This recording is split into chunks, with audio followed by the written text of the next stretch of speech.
पूर्व प्रधानमंत्री ने भारत के खिलाफ खड़े होने की बगावत शुरू कर दी है।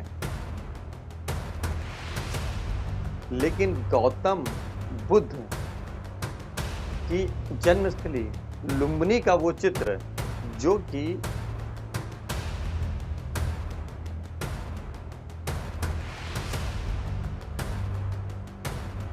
क्या संबंध आने वाले समय में भारत और नेपाल के सुरक्षित रह पाएंगे, या यूं कहें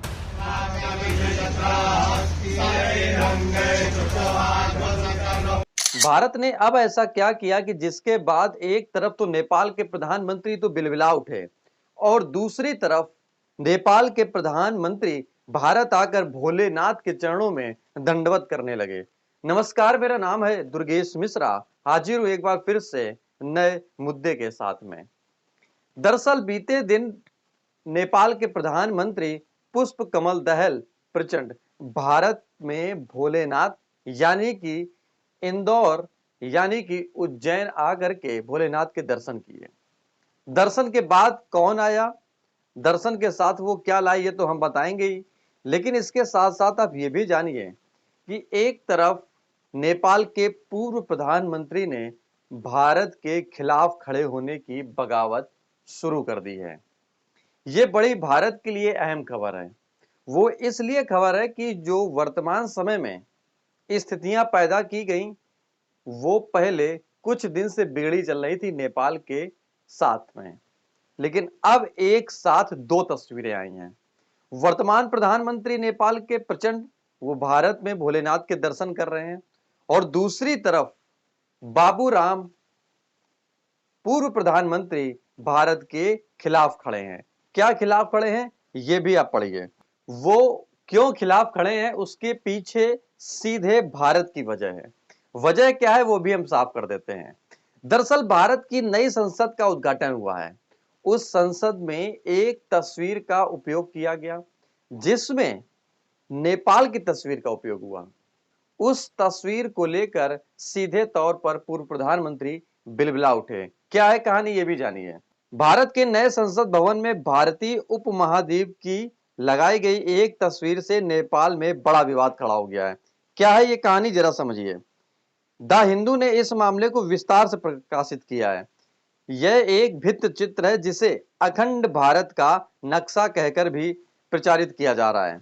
इसको लेकर नेपाल के लगभग सभी दलों के नेताओं में नाराजगी है। इस तस्वीर में गौतम बुद्ध की जन्मस्थली लुम्बिनी को भी दिखाया गया है। वहीं नेपाल लुम्बिनी को एक बड़े सांस्कृतिक केंद्र के रूप में नेपाली नक्शे में दिखाता है। नेपाल के पूर्व प्रधानमंत्री बाबूराम भट्टराई ने एक बयान जारी किया। इसके बाद में उन्होंने कहा कि भारत के नए संसद भवन में अखंड भारत का विवादित भित्ति चित्र नेपाल के साथ पड़ोसी देशों में अनावश्यक और हानिकारक कूटनीतिक विवाद भड़का सकता है। दरअसल ये भारत के लिए बहुत बड़ी खबर है, क्योंकि वहां यानी कि पूर्व प्रधानमंत्री अगर ये बात कह रहे हैं, अखबार में ये बात छपी है, तो कहीं ना कहीं जो वर्तमान के प्रधानमंत्री यानी कि पुष्प कमल दहल प्रचंड संबंध बनाने की कोशिश कर रहे हैं, वहीं बाबूराम यानी कि पूर्व प्रधानमंत्री के इस बयान से संबंध बिगड़ने की पूरी संभावना है। दरअसल संसद भवन में चित्रों का जो बात है वो हर देश के या यूं कहें कि भारत के हर कोने से या आसपास के ऐसे चित्रों का उल्लेख किया गया है।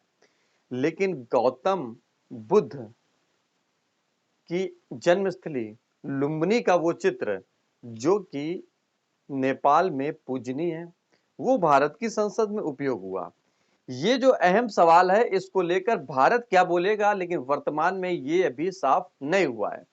इसमें सवाल खड़ा किया है पूर्व प्रधानमंत्री ने, लेकिन एक तरफ वर्तमान प्रधानमंत्री प्रचंड भोलेनाथ के दंडवत करने जब आए तो साथ क्या लाए, साथ में वो अपनी बेटी को भी दर्शन कराने लाए। इसके साथ साथ वहां से रुद्राक्ष लेकर आए, रुद्राक्ष के साथ 51,000 रुपए का चढ़ावा चढ़ाया और भारत और नेपाल के संबंधों की पूजा भी कराई, यानी कि संबंध अच्छे रहे उसको लेकर भोलेनाथ की नगरी में पूजा अर्चना। प्रधानमंत्री नरेंद्र मोदी के लिए भी पूजा अर्चना कराई गई। तो क्या इस पूजा अर्चना से बाबूराम भट्टराई के इस बयान को खत्म किया जा सकता है? आप कमेंट बॉक्स में अपनी बात ये लिखकर बताएं कि क्या संबंध आने वाले समय में भारत और नेपाल के सुरक्षित रह पाएंगे, या यूं कहें कि पूर्व प्रधानमंत्री और वर्तमान प्रधानमंत्री के बीच में तालमेल बिल्कुल नहीं बैठ रहा है। तीसरी बात यह है कि क्या वर्तमान प्रधानमंत्री और भारत के वर्तमान प्रधानमंत्री और नेपाल के पूर्व प्रधानमंत्री के बीच में ऐसी कौन सी बात हुई कि जिसके बाद अब वो सीधे अन्य पड़ोसियों देशों के साथ में खड़े हैं जो भारत के खिलाफ हैं? आप ये बात जरूर लिखें।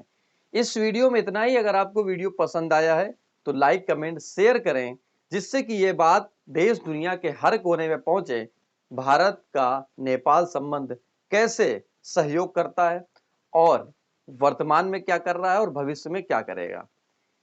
अगर आपने YouTube चैनल हमारे नहीं सब्सक्राइब किया है तो आप सब्सक्राइब करें, बेल आइकन पर क्लिक करें और हमारे फेसबुक और ट्विटर और इंस्टाग्राम को भी फॉलो करें, जिससे कि देश दुनिया के साथ साथ आप आने वाले समय में भारत के हर कोने की हर वो बात समझने की कोशिश करेंगे जो शायद आप टीवी के चैनलों में और अखबारों के पन्नों से गायब देखते हैं। नमस्कार।